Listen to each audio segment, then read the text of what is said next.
How to fix Deathloop not launch on Windows. 1. Be sure to meet the minimum requirements. Upgrade your hardware if possible. 2.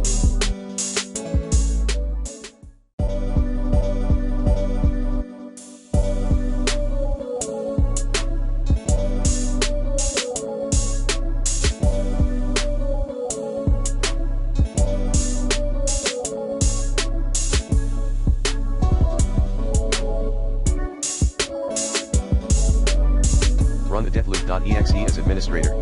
Like this. 3.